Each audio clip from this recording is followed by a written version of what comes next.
وأشهد أن محمدًا عبده ورسوله.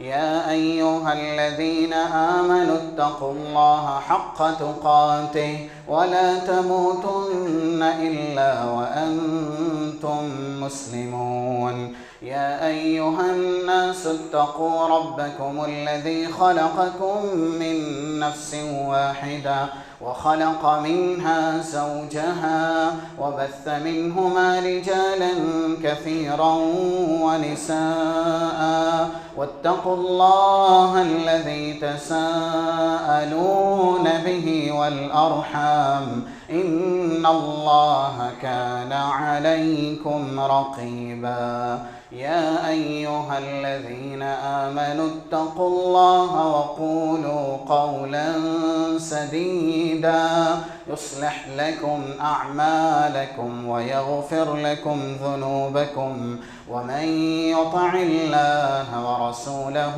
فقد فاز فوزا عظيما. أما بعد فإن خير الحديث كتاب الله وخير الهدي هدي محمد صلى الله عليه وسلم وشر الأمور محدثاتها وكل محدثة بدعة وكل بدعة ضلالة وكل ضلالة في النار. قال الله سبحانه وتعالى في كلامه المجيد: أعوذ بالله من الشيطان الرجيم. لتسألن يومئذ عن النعيم. خطبہ مسونہ کے بعد سورۃ التکاثر کی آخری آیت 8 نمبر کی تلاوت کی گئی. قرآن اور حدیث کی روشنی میں مختصر سے وقت میں جس موضوع پر گفتگو کرنی ہے وہ ہے اسلام اور نوجوان. یہ بات ہم بارہا سنتے رہتے ہیں جو کہ بالکل مسلم اور برحق ہے کہ اسلام اللہ کا نازل کردہ دین ہے اور وہ ہر اعتبار سے ہماگیر ہے، بین الاقوامی ہے. اس میں ہر چھوٹی بڑی خیر یا ایسے ہی بھلائی بیان کی گئی ہے اور اسلام نے ہر ایک چیز کی رہنمائی کی ہے. اسی وجہ سے نوجوان، یہ جوانی جو کہ ایک مرحلہ ہے وقت کے اعتبار سے اور ایسے ہی جسمانی اعتبار سے سب سے زیادہ عافیت، تندرستی، صحت اور طاقت اور قوت ہے. یہ اس کے متعلق بھی شریعت اسلامیہ نے بھرپور رہنمائی کی ہے. مختصر سے وقت میں کچھ باتیں اسی عنوان کے پیش نظر، کیونکہ حالات کا اور وقت کا یہ بڑا تقاضا ہے کہ نوجوان اپنی دینی ذمہ داری کو سمجھیں، اپنا مقام پہچانیں، اللہ کی طرف سے ان کے دوش ناتواں پر یعنی کندھوں پر جو دینی ذمہ داری عائد کی گئی ہے اس کو سیکھیں، جانیں اور عملی جامہ پہنانے کی اللہ سے توفیق اور سعادت مانگیں. یہ بات بالکل اپنی جگہ سچ ہے. تاریخ کے اوراق یا پھر قرآن کی آیات، رسول اللہ صلی اللہ علیہ وسلم کے فرامین اس بات پر شاہد عدل ہیں. جب ازل سے، جب سے دنیا بنی ہے، انقلاب آیا، قوموں نے ترقی کی، فتح اور نصرت کا تاج ان کے سروں پہ رکھا گیا، تو وہ محض نوجوان کی نمائندگی یا ایسے ہی ان کے آگے رہنے، ان کی قابلیت اور لیاقت کی وجہ سے آیا. اسی لیے یہ ضابطہ بنایا گیا. وہ قوم ہمیشہ ترقی کے منازل طے کرتی ہے جس کے نوجوان بیدار ہوتے ہیں، جس کے نوجوان اپنی ذمہ داری ادا کرتے ہیں اور وہ قوم بہت زیادہ ذلیل، پسپا یا رسوا کر دی جاتی ہے، یا یوں کہہ لیجئے حرف غلط کی طرح صفحہ ہستی سے مٹا دی جاتی ہے، جس قوم کے نوجوان اپنی ذمہ داری سے عہدہ برا نہیں ہوتے، غافل رہتے ہیں، اور وہ جو مشن ہے، ہدف ہے، ٹارگٹ ہے، اس سے بیزار کر دیے جاتے ہیں۔ اسی لیے کسی کہنے والے نے کہا ہے، عقاب روح جب بیدار ہوتی ہے جوانوں میں، نظر آتی ہے انہیں اپنی منزل آسمانوں میں، اس قوم کو شمشیر کی حاجت نہیں رہتی جس کے نوجوان خودی ہو صورت فولاد۔ اگر نوجوان بیدار ہیں، زندہ دل ہیں، اور اپنی قابلیت اور لیاقت کو سمجھ کے صحیح سمت اس کا استعمال کر رہے ہیں، تو پھر وہ قوم پیچھے نہیں دیکھتی، وہ قوم زمانے میں نمائندگی کرتی ہے، قیادت کرتی ہے، سیادت کرتی ہے، کامیابی، فوز و فلاح ایسی قوم کی قدم بوسی کرتی ہے۔ یہ کچھ باتیں تھیں جو اسلام کے تناظر میں ایک جوان کی جوانی کی اہمیت اور اس کی ضرورت کے پیش نظر آپ کے سامنے بیان کی گئی۔ آیت کریمہ جو پڑھی گئی ہے، لَتُسْأَلُنَّ يَوْمَئِذٍ عَنِ النَّعِيمِ، اسے غور سے سنیے گا۔ یہاں پر لام تاکید بھی ہے شروع میں، اور اخیر میں نون تاکید بھی ہے۔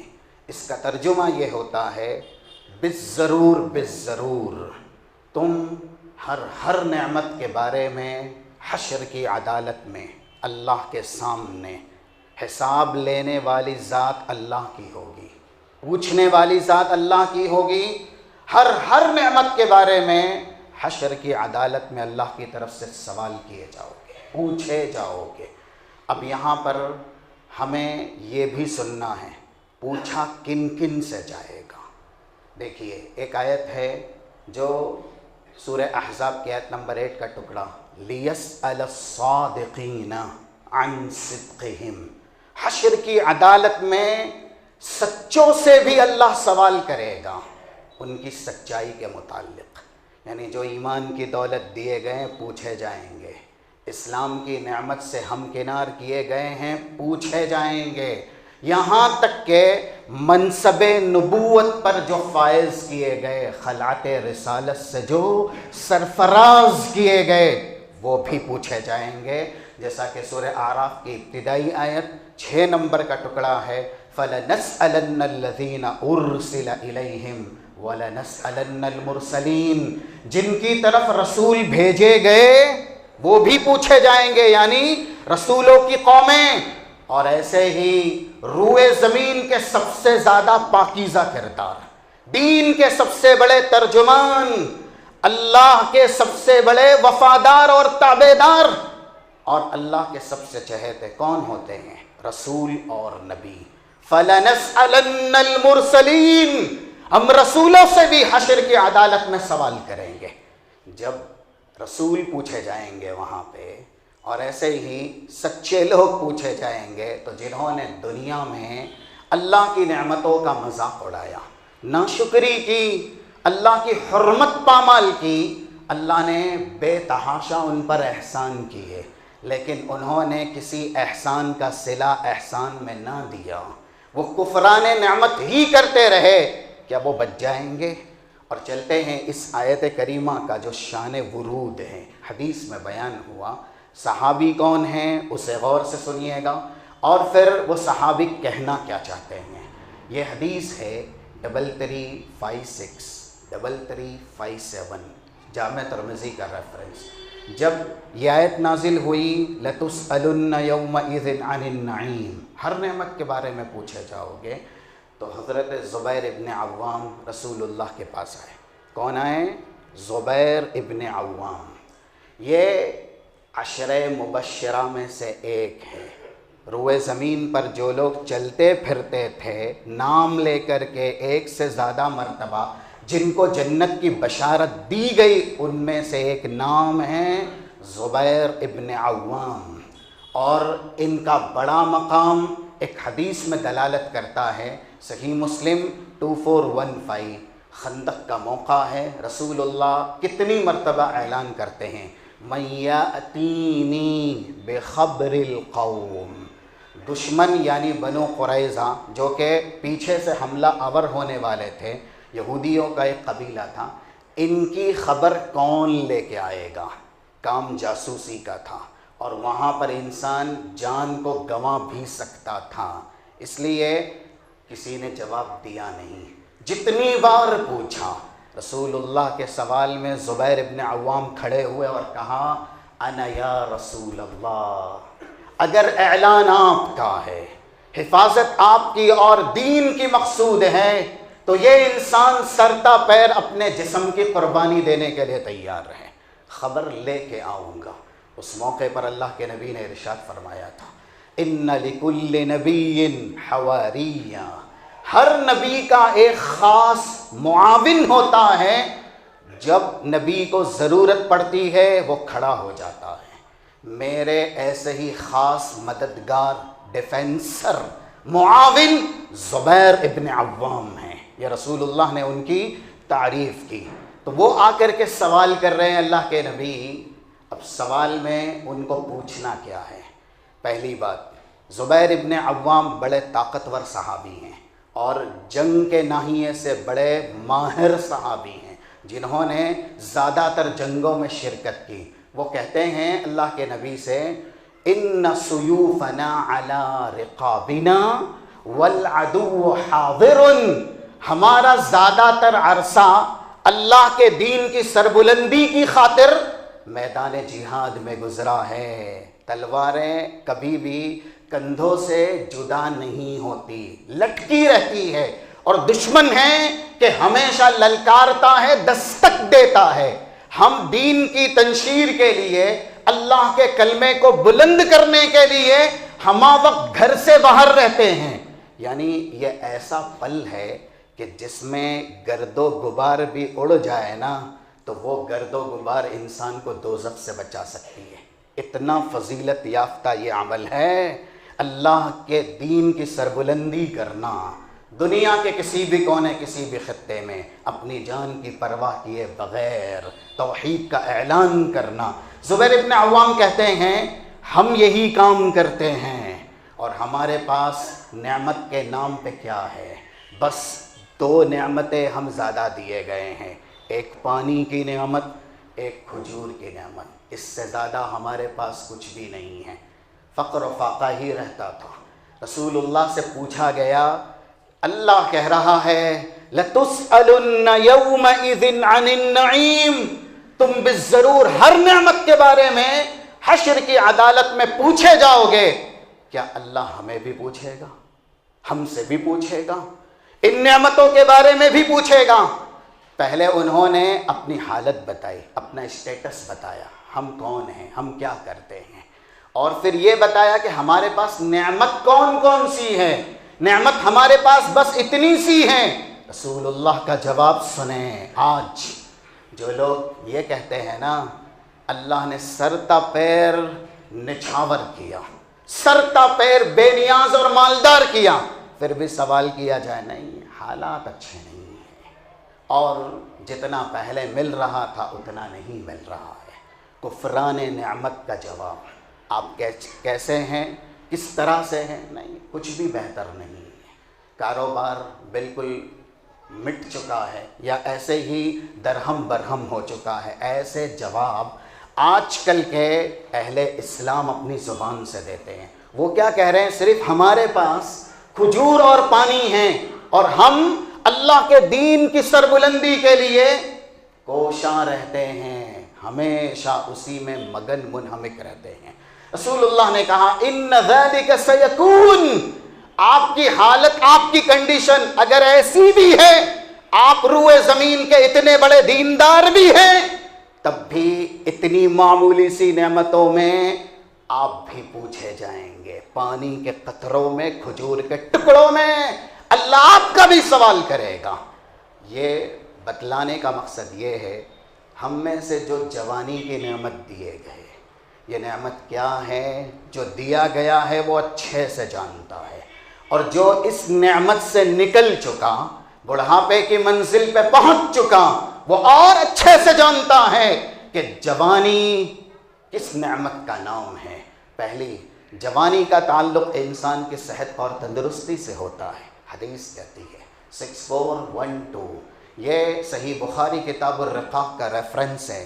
حضرت عبداللہ ابن عباس اس کے راوی، نعمتان مغبون فیہما کثیر من الناس، دو ایسی نعمتیں ہیں جس کی قدر زیادہ تر لوگوں نے نہیں کی، اور ان دونوں نعمتوں میں جوانی کے ساتھ جڑی ہوئی یہ دو نعمتیں، الصحت والفراغ، فرصت کے لمحات اور صحت اور تندرستی۔ جوانی نام ہے فراغت کا بھی، ایک وقت انسان کا رہتا ہے، ایک مرحلہ رہتا ہے، عمر کے اعتبار سے وہ جوانی سے جڑا ہوا ہے، اور جوانی میں انسان جسمانی عافیت، تندرستی، صحت دیا جاتا ہے، جو کہ لڑکپن بچپن میں بھی نہیں، اور جوانی کو عبور کرنے کے بعد جب بڑھاپے میں پہنچ گیا تب بھی نہیں۔ لڑکپن میں کیا ہوتا ہے، انسان زیادہ جانتا نہیں، اس لیے وہ کر نہیں سکتا۔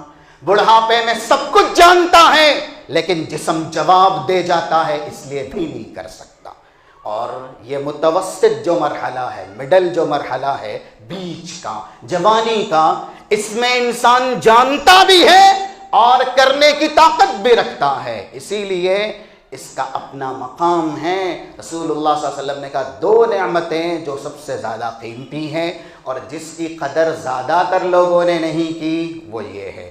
اسی لیے ایک سوال ہے ہم میں کا، دنیاوی ناحیے سے جو شخص بڑے منصب پہ پہنچنے کا خواہش مند ہے، کسی کو افسر بننا ہے، پروفیسر، کسی کو وکیل بننا ہے، کسی کو انجینئر بننا ہے، اور ایسے ہی کسی کو ماہر ترین تاجر بننا ہے، سرمایہ دار، نمایاں، کب بنے گا وہ؟ لڑکپن میں بن سکتا ہے، جس میں وہ اپنے آپ کو ہی نہیں پہچانتا، جس میں اس کی عقل ابھی مستحکم اور مضبوطی نہیں ہوئی ہے، اس کو پتہ نہیں ہے کہ یہ چیز اس کے حق میں ہے یا اس کے خلاف ہے، یا پھر وہ بزرگی میں، بڑھاپے میں، جہاں کسی بھی چیز کے اٹھانے یا رکھنے سے، پہنچنے سے، چلنے سے وہ قاصر ہے، تب بنے گا۔ ایک ایج ہے، اور ایسے ہی ایک مرحلہ ہے۔ اسی لیے اسکولوں میں بھی یا کالجوں میں، یونیورسٹیوں میں تحدید کی گئی ہے، اتنی عمر تک آپ ایڈمیشن دیے جائیں گے، اور آپ اتنے فاضل یا لائق قابل اتنی عمر تک بن سکتے ہیں۔ جوانی میں ہی یہ دنیاوی سوچ ہے، اگر ہمیں کچھ بننا ہے تو یہ مرحلہ ہے جو جوانی کا ہے، تو پھر دینداری میں، اطاعت میں، بندگی میں، زہد و ورع میں، اللہ اور اس کے رسول کی فرما برداری میں ایک انسان ایسے کیوں سوچتا ہے، ابھی نہیں کل کروں گا، ابھی نہیں کل کروں گا، بڑھاپا آئے گا تب دیندار بن جاؤں گا، تب وفادار بن جاؤں گا۔ کس نے دیکھا بھائی بڑھاپا؟ کس کی زندگی میں اس کو یہ علم دیا گیا کہ تو جوانی دیا بھی جائے گا اور اس کے بعد جو ادھیڑ عمر ہے وہ یا بڑھاپا ہے وہ بھی عنایت کیا جائے گا؟ کون جانتا ہے؟ کیا یہ کوئی قاعدہ ہے، ضابطہ ہے جو تسلیم کیا گیا کہ ایک انسان جوانی دیا گیا ہے تو وہ بڑھاپا بھی دیا جائے گا؟ جوانوں کو موت جوانی میں نہیں آتی؟ کیا جوان حالت جوانی میں دنیا سے رخصت نہیں ہوتے؟ حدیث سنتے ہیں، ایک حدیث ہے جو کہ 4261 ابن ماجہ کی، دخل رسول اللہ علی شاب وہو فی الموت، رسول اللہ ایک ایسے نوجوان صحابی کی عیادت کرنے گئے جو مرض الموت میں تھے۔ کس میں تھے بھائی؟ مرض الموت میں۔ پوچھا صحابی سے کیف تجدک، کیسا پاتے ہیں؟ کہا انی ارجو اللہ واخاف بذنوبی، میں نے جو کچھ میری جوانی میں کیا ہے اس سے اللہ کی رحمت کی پر امید ہے اور اللہ کے عذاب سے بہت ڈر بھی لگتا ہے۔ رسول اللہ نے تسلی دی، لا یجتمعان فی جوف عبد فی هذا الموطن الا اعطاه اللہ ما یرجو وآمنہ مما یخاف. ابھی آپ جوان ہیں، مرض الموت میں آ گئے، یہ آپ کی تقدیر ہے، لیکن آپ نے اپنے ایمان سے اللہ پر جیسی امید لگانی چاہیے وہ امید لگائی، جنتی کارنامے کیے، اور ایسے ہی اپنے آپ کو گناہوں سے بچایا، اور آپ اللہ کے عذاب سے ڈر رہے ہیں. اللہ آپ کی امید کو رائے گا نہیں کرے گا، جنت دے گا. جس سے آپ ڈر رہے ہیں اللہ بچائے گا، وہ صحابی بچائے گئے. اس سے تو یہ ثابت کرنا ہے کہ جوان کو بھی جوانی میں موت کے مرحلے سے گزرنا پڑتا ہے.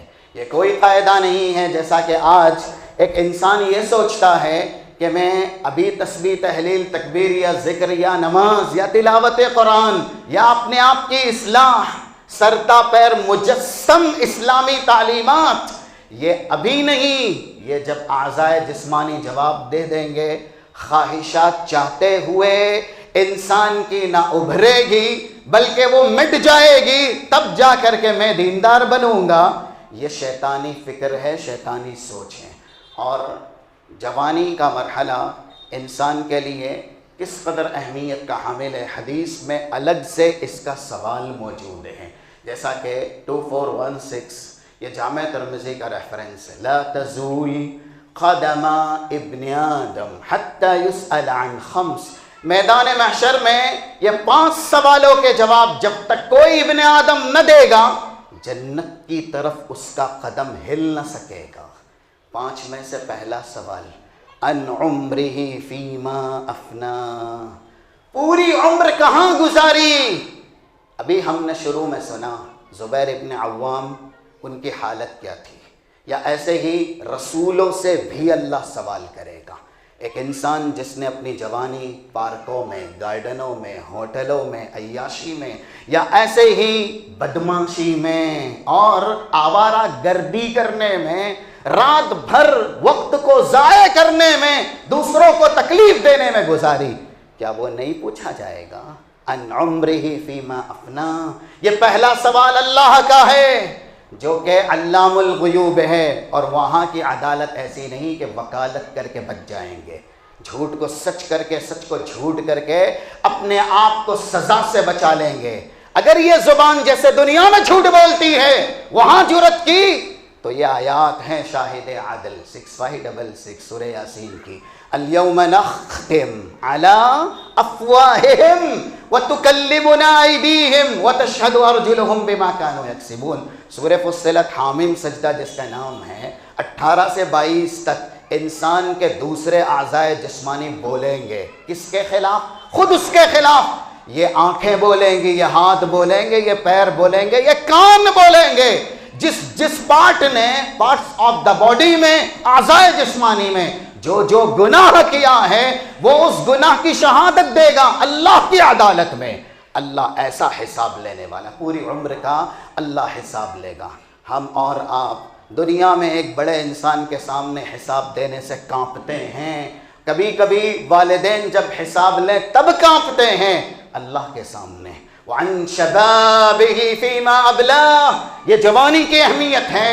پوری عمر میں جوانی کا مرحلہ بھی داخل ہے، لیکن جیسا کہ کہا گیا ذکر الخاص بعد العام نوع من الخصوصیہ، جب کبھی عام کے بعد خاص کو ذکر کیا جاتا ہے تو اس خاص کی فضیلت مقصود ہوتی. تنزل الملائکۃ والروح، لیلۃ القدر میں فرشتے حضرت جبرائیل نازل ہوتے ہیں. حضرت جبرائیل بھی فرشتوں میں سے ایک ہیں.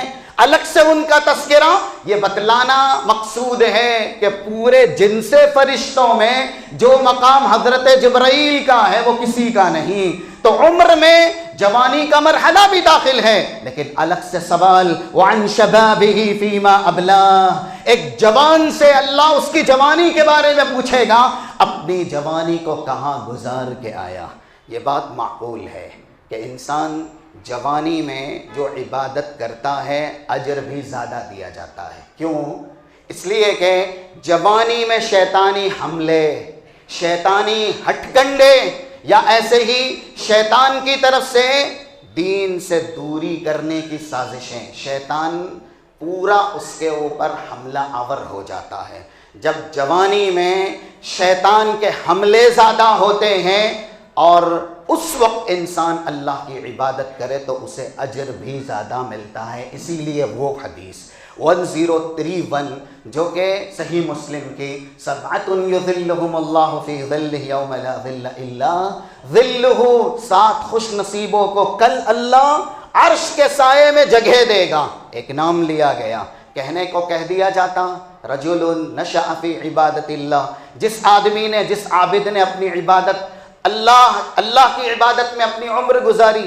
یہ الفاظ کہے جا سکتے تھے کہ جس شخص نے بھی اپنی عمر یا اپنے اوقات اللہ کی عبادت میں گزارے، لیکن ایسا نہیں کہا گیا، کہا یہ گیا وشاب نشأ فی عبادت اللہ، ایسا نوجوان جس کی نوجوانی، جس کی جوانی اللہ کی عبادت میں، اس کی اطاعت میں گزری، خاص اسے بھی عرش کے سائے میں اللہ جگہ دے گا۔ رسول اللہ نے نصیحت کی ایک انسان کو، جیسا کہ 8058 مستدرک حاکم کا ریفرنس، اور تصحیح کے لیے 3355 الترغیب والترہیب جو تخریج شدہ ہے۔ نصیحت میں آپ نے کہا اغتنم خمسا قبل خمس، لوگوں 5 چیزوں کو 5 چیزوں سے پہلے غنیمت جانو۔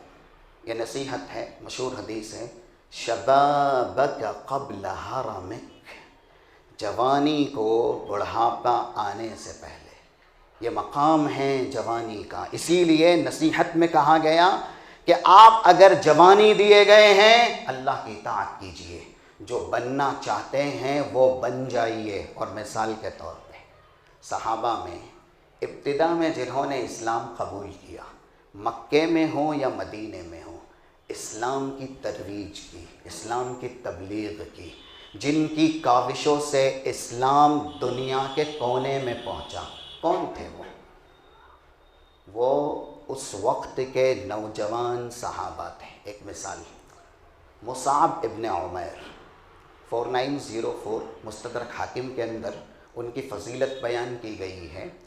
یہ بالکل نوجوان تھے، اسلام قبول کیا، ان کے اندر اویرنس بہت زیادہ تھی اسلام کے تعلق سے، ذہین تھے، فطین تھے۔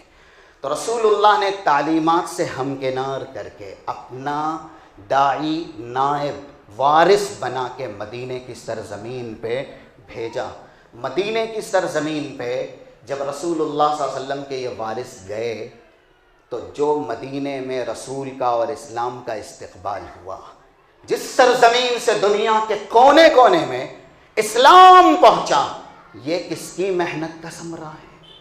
یہ مصعب ابن عمیر کی محنت کا ثمرہ ہے۔ کون تھے بھائی؟ یہ نوجوان تھے، حسین خوبصورت تھے، گھر کے بڑے مالدار تھے، نعمتوں میں پلے بڑے تھے، اور جس راستے سے گزرتے تھے ان کی خوشبو ان کے گزرنے کا پتہ دیتی تھی، ایسا عطر وہ استعمال کرتے تھے۔ لیکن اسلام میں آنے کے بعد فقر و فاقہ میں ہی رہے، اور وہ حدیث 1275 صحیح بخاری کی، عبد الرحمن ابن عوف جب اپنے زمانے میں کسی بڑی دعوت پر بلائے گئے تو انہوں نے اپنے آپ کو یہ کہا کہ میں روزے سے ہوں، یہ جو ذائقے دار مختلف نو قسم کے پکوان ہیں میں کھا نہیں سکتا۔ کیوں نہیں کھا سکتا؟ کہ ہمیں ڈر لگتا ہے کہ اسی طرح کی دنیاوی نعمتیں ہماری نیکیوں کا صلہ نہ بنا دی جائے، آخرت میں کچھ نہ ملے۔ یہ کہہ دیا جائے جاؤ تم کو ایسے ایسے کھانے دیے، ایسے ایسے لباس دیے، ایسی ایسی سواریاں دی، اتنا دینار اتنا درہم دیا، وہی تمہاری نیکیوں کا صلہ تھا۔ یہ ڈر، یہ خوف عبد الرحمن ابن عوف میں جگا، اور کہا ہم سے بہتر وہ تھے۔ وہ کون بھائی؟ مصعب ابن عمیر کا نام لیا گیا، احد کی سرزمین پر مار کے احد میں شہید کیے گئے، اور فقر و فاقہ کی حالت دیکھیے، جب تدفین کا وقت آیا تو پورا کفن سر تا پیر میسر نہ ہو سکا۔ ان غطی رأسہ بدأت رجلا، اگر سر ڈھانپا جاتا تو پیر کھل جاتے، وغطی رجلا بدأ رأسہ، اور پیر ڈھانپے جاتے تو سر کھل جاتا۔ اپنے گھرانے کے مائے ناز سرمایہ دار، عظیم ترین مالدار انسان، اسلام لانے کے بعد گھر والوں نے بے دخل جائیداد سے فارغ کر دیا، کچھ بھی نہیں ہے، سب کچھ چھوڑ دیا۔ کہاں گئے؟ مبلغ بنا کے مدینے کی سرزمین پہ، اور خدمات انجام دی، اور جب دنیا سے گئے تو ایک کفن کی چادر بھی انہیں نصیب نہ ہو سکی، لیکن جوانی پوری انہوں نے اللہ کی اطاعت میں، دین کی تبلیغ میں گزاری۔ اب یہاں پر ایک واقعہ سننا ہے، انہی کی محنت اور کاوش سے ایک ایسے سردار بھی اسلام لائے جن کا نام اسلام کی سیرت اور اسلام کی تاریخ میں بہت مائناز یا فخریہ انداز میں لیا جاتا۔ نام ہے سعد ابن معاذ۔ سعد ابن معاذ مدینے کے سرداروں میں سے ایک سردار ہیں۔ کتنے سال اسلام میں رہے؟ جب 30 سال کی عمر تھی تب اسلام قبول کیا۔ آج ماشاءاللہ یہ نورانی جتنے چہرے بیٹھے ہوئے ہیں، اللہ ہمیں جنتیوں میں سے بنائے۔ یہاں زیادہ تر ایسے ہی ہیں جو 30 ہیں یا 30 سے زیادہ ہیں۔ 30 سال میں اسلام قبول کیا، وفات ہوئی 36 سال کی عمر میں۔ کتنے سال اسلام میں گزارے؟ 6 سال۔ 6 سال میں کارنامے دیکھیے۔ اور یہاں پر ہم یہ بھی کہنا چاہتے ہیں، الحمدللہ مجھ سمیت یہاں جتنے بیٹھے ہوئے ہیں سب ماشاءاللہ آبائی اجدادی گھرانے کے مسلم ہیں۔ ماشاءاللہ ہمارے والدین مسلم، ہمارے اوپر جو آبا اجداد ہیں، دادا ہیں، وہ بھی مسلم۔ اسلام ہمیں وراثت میں ملا نا۔ ہم پروان چڑھائے گئے، نشو و نما کیے گئے بچپن سے لے کر کے اب تلک اسلام کی روشنی میں نا، اسلام کے سائے میں۔ لا الہ الا اللہ ہم تبھی پڑھ لیے گئے جب ہماری عمر بس 2 یا ایسے ہی اس سے بھی کم لا الہ الا اللہ بولنا ہم سیکھتے ہیں تو بچوں کو لا الہ الا اللہ سکھاتے ہیں۔ تب سے لے کر کے اب تک ہم نے کیا کارنامہ کیا؟ ہم نے کتنا دین سیکھا؟ ہم نے دین کو کتنا فائدہ پہنچایا؟ ہماری وجہ سے کتنے لوگ اسلام میں آئے؟ ہم نے اسلام کو کس طریقے سے دنیا میں پیش کیا؟ اسلام کی کتنی تبلیغ کی؟ وہ ایک طرف رکھیے، میں اپنے آپ کو بھی رکھتا ہوں، لیکن دوسری طرف 6 سال اسلام میں دیے۔ 6 سال میں ایسا کیا کیا کہ جب دنیا سے گئے تو حدیث میں صحیح مسلم اور کچھ مزید الفاظ 3345 سلسلے صحیحہ میں، اہتز العرش بموت سعد، عرش ہل گیا، عرش ہل گیا ان کی وفات پر۔ اس سے آگے کتنے فرشتے؟ آج ہمارا کردار اتنا گرا ہوا ہے نا، ہم اتنے بد اخلاق بن چکے، نعوذ باللہ، کہ جب ہم میں کا کوئی دنیا سے جاتا ہے تو پڑوسی بھی جنازے میں آنا گوارا نہیں کرتا۔ اس نے تکلیف ہی دی اور کیا دیا، اس کے جنازے میں کیسے جائے؟ اپنے آپ کو بدلنے کی ضرورت ہے۔ حال بدلے گا تو حالات بدلیں گے، یہ جملہ سمجھیے، حال بدلے گا حالات بدلیں گے۔ اور 11 نمبر کی آیت کا ٹکڑا ہے سورہ رعد کا، ان اللہ لا یغیر ما بقوم حتی یغیروا ما بانفسہم۔ الہ نے آج تک اس قوم کی حالت نہیں بدلی، نہ ہو جس کو خیال خود اپنی حالت کے بدلنے کا۔ ہم نہیں بدلیں گے، یہ حالات بد سے بدتر ہوتے جائیں گے۔ سعد ابن معاذ کے جنازے میں 1000 نہیں، 2000 نہیں، 70,000 فرشتے دعائے مغفرت اور رحمت کرنے کے لیے اللہ کی طرف سے اسپیشل خصوصی نازل کیے گئے۔ حدیث کے الفاظ ہیں، ما وطئ الارض لقد نزل 70,000 ملائکۃ لموت سعد۔ 70,000 فرشتے جو حضرت سعد کے جنازے میں نازل ہوئے، وہ اس سے پہلے کبھی زمین میں آئے ہی نہیں۔ وہ زمین میں آئے اس لیے کہ حضرت سعد ابن معاذ کے جنازے میں شرکت کریں اور ان کے لیے دعائیں مغفرت اور رحمت کریں۔ اب فرشتے وہ بھی 70,000 جن کی دعائیں مغفرت اور رحمت کر دیں، وہ انسان کیسے ہوں گے؟ ان کا مقام کیا ہوگا؟ ان کا رتبہ کیا ہوگا؟ اب یہ قاعدہ ہے 2670 یا 2671 جو کہ جامع ترمذی کا، من دل علی خیر فلہ مثل اجر فاعلہ۔ اگر آپ کو میں کوئی صحیح کام سکھاتا ہوں، آپ کرتے ہیں تو جتنا آپ کو اجر و ثواب ملے گا، کرنے والے آپ ہیں، لیکن ہماری وجہ سے آپ نے سیکھا تو آپ کے بقدر مجھے بھی ثواب ملے گا۔ روزہ انسان رکھتا ہے لیکن افطاری کرنے والے کو بھی ثواب ملتا ہے اتنا جتنا روزے دار کو ثواب ملتا ہے، کیونکہ اس نے افطاری کرائی ہے۔ سعد ابن معاذ مصعب ابن عمیر کی تبلیغ کی وجہ سے اسلام لائے تھے، ان کو جو اجر و ثواب ملا، جو درجات ملے، مصعب ابن عمیر کو محض اسی وجہ سے وہ بھی مل گئے کہ ان کی کاوش اور کوشش کی وجہ سے وہ مشرف بہ اسلام ہوئے تھے۔ ان کی ذاتی زندگی تو الگ ہے۔ یہ نوجوان، بس یہ آخری بات، ہمارے نوجوان کیسے ہیں جو راتوں میں اس لیے جگتے ہیں کہ ٹائم پاس نہیں ہوتا، وقت نہیں گزرتا، نیند نہیں آتی، اس لیے اوباشی کرنا، گنڈا گردی کرنا، تکلیفیں دینا، یا پھر ایسے ہی اپنی ذات کو نہیں، اپنے ماں باپ کی تربیت کو نہیں، تو اسلام کو، اللہ اور اس کے رسول کو بدنام کرنا۔ دوسرے جو بھی پکڑتے ہیں یا جیلوں اور سلاخوں کے پیچھے بند کرتے تو کہتے ہیں یہ مسلم ایسے ہی ہے۔ یہ سب جگہ اور جتنی بدنام جگہ ہیں وہاں پر یہی پائے جاتے ہیں۔ جتنے برے کام ہیں نعوذ باللہ، پیش پیش آگے آگے یہی مسلم نظر آتے ہیں، وہ لوگ ہمیں سکھاتے ہیں۔ ہم دنیا میں معلم بنا کے بھیجے گئے۔ اسلام سے بڑھ کے امن و امان کا، بہترین اخلاق کلچر کا کوئی مذہب ہے دنیا میں؟ اس کے ماننے والے سب سے زیادہ بد اخلاق، نعوذ باللہ۔ یہ صلہ دیا ہے ہم نے اسلام کا۔ عبداللہ ابن عمر کا واقعہ سن لیجئے، صحیح بخاری کے اندر ہے، 11-1، یہ ریفرنس ہے اس کا۔ وہ خود کہتے ہیں کنت غلاما شابا، میں تو ابھی شادی شدہ بھی نہیں تھا، نوجوان بچہ تھا۔ وکنت انام فی المسجد، مسجد کی دیکھ ریکھ کرتا تھا، مسجد کی صفائی کرتا تھا، اس لیے مسجد میں ہی سو جاتا تھا۔ کچھ خواب ایسے آئے جس نے ڈرا دیا، تو میں اپنی بہن کے گھر گیا۔ کون سی بہن؟ حضرت عمر کی بیٹی، رسول اللہ کی بیوی، ام المومنین حضرت حفصہ۔ وقت نہیں ہے، نہیں تو ان کی بھی بات بیان کی جاتی، کبھی انشاءاللہ موقع ملا تو۔ رسول اللہ موجود تھے، یا ایسے ہی میں نے اپنی بہن کو خواب بیان کیا اور کہا کہ رسول اللہ سے تعبیر پوچھ لیں۔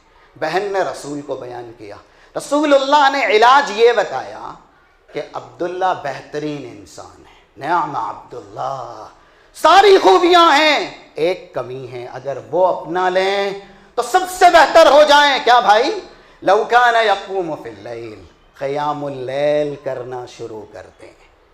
نوجوان بچے تھے، برے خواب آتے تھے، گئے رسول اللہ سے تعبیر پوچھی۔ اس کے بعد جیسے ہی بہن نے علاج بتایا کہ رسول نے یہ بتلایا ہے، حدیث کے الفاظ ہیں، پوری زندگی فَكَانَ لَا يَنَامُ مِنَ اللَّيْلِ إِلَّا قَلِيلًا، پوری زندگی انہوں نے اتنا قیام کیا راتوں میں کہ زیادہ تر وقت قیام میں گزرتا، سوتے کم۔ یہ صرف اس وقت نہیں جب شادی شدہ نہیں تھے، پوری زندگی۔ نوجوان صحابہ ایسے تھے، اسی لیے ان کے نام اللہ پیش کرتا تھا۔ یہ ایک نوجوان صحابی کی مثال ہے، چاہے 3758 صحیح بخاری کا ریفرنس لے لے یا 799 ابی ابن کعب، 4 صحابی کا ذکر کیا رسول اللہ نے، یہ نوجوان ہی ہیں۔ استقرئوا القرآن من 4، چاروں سے قرآن سیکھنا۔ لاکھوں صحابہ تھے، 4 کا نام لیا، عبداللہ ابن مسعود یہ بھی نوجوان، اور ابی ابن کعب یہ بھی نوجوان۔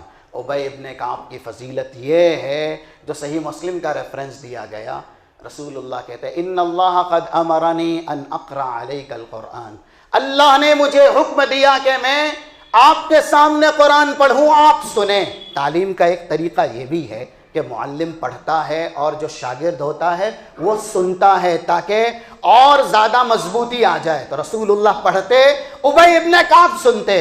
ابی ابن کعب نے ایک سوال کر دیا، نوجوان ہیں، اللہ سمانی، کیا اللہ کے نبی اتنا بتا دیجئے جب اللہ نے آپ کو حکم دیا کہ آپ میرے سامنے قرآن پڑھیں، میرا نام بھی لیا اللہ نے، میرا نام بھی لیا اللہ نے۔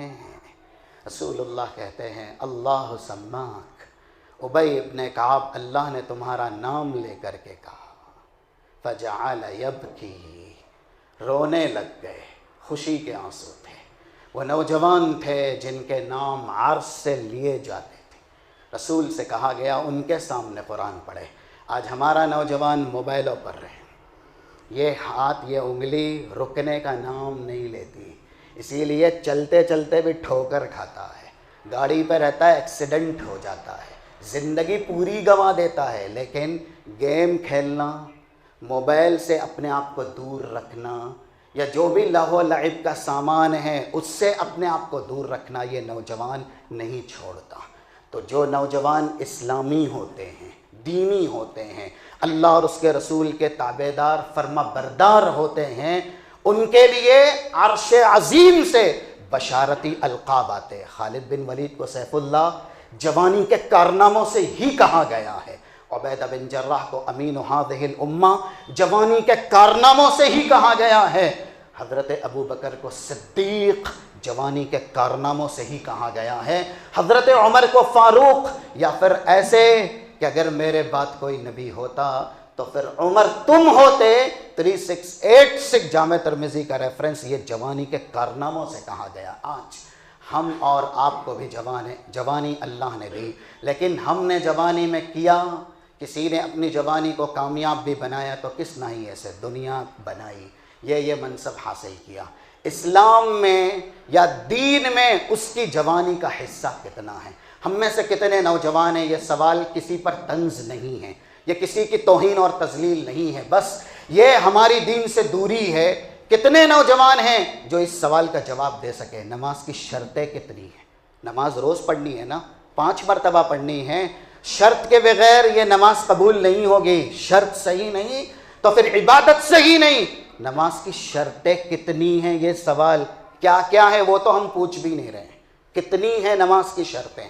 کون نوجوان ہے جو بتا سکے گا؟ قرآن کریم کی 2 نمبر کی سب سے بڑی سورت کون سی ہے؟ کون ہے نوجوان جو بتا سکے گا؟ یہ سوالات ایسے ہیں جو بنیادی ہیں، ابتدائی ہیں۔ اسلامی تعلیمات کے کچھ اقسام ہیں، یہ قسمیں کیا ہیں جو اسلامی تعلیمات میں بٹی ہوئی ہے؟ عبادات ہیں، معاملات ہیں، اخلاقیات ہیں، اور بھی 2 ہیں۔ کون پورا کرے گا؟